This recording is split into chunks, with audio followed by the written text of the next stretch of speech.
இரவில் எவ்வளவுதான் புரண்டு புரண்டு படுத்தாலும் மணிக்கணக்கில் தூக்கம் வராமல் அவதிப்படுபவரா நீங்கள்? அப்படியானால் உங்களுக்கானதுதான் இந்த பதிவு. தூக்கம் என்பது மனமானது தனது மூலத்திற்கே மீண்டும் சென்று ஒடுங்கி விடுவதே ஆகும். கவலைகளை நீங்கள் சுமந்து கொண்டிருக்கும் வரை மனமானது தன்னுடைய மூலத்தில் சென்று ஒடுங்காது என்பதை மறந்துவிடாதீர்கள். கவலைப்படும் பழக்கத்தை விட்டுவிடுங்கள். கவலை உங்கள் தூக்கத்தை மட்டும் பறிப்பதில்லை, மாறாக உயிர் வீரியத்தின் அழுத்தத்தை குழிதோண்டி புதைத்து விடுகிறது. அதனால் உயிர் சக்தி இழப்பு ஏற்பட்டு உடலும் மனமும் பலவீனம் அடைந்து பல நோய்களை அது உண்டாக்குகிறது. உங்கள் கவலைகளையும் துன்பங்களையும் உங்களுக்கு பிடித்த இறைவனிடமோ அல்லது தீபத்தின் முன்னாலோ ஒப்படைத்துவிட்டு மகிழ்வோடு இருக்க பழகுங்கள்.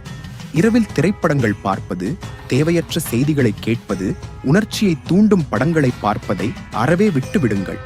அவை நரம்புகளை தூண்டி உங்கள் நரம்புகளை பலவீனமாக்கும் தூக்கத்தை தூண்டிவிட எந்தவிதமான மாத்திரைகளையும் உபயோகிக்காதீர்கள்.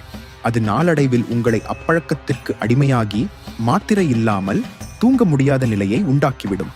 கவலை என்பது உங்களுக்கு நீங்களே வைத்துக் கொள்ளும் சூனியம் என்பதை மட்டும் எந்த காலத்திலும் மறந்துவிடாதீர்கள். சுகமாக வாழ்வீர்கள்.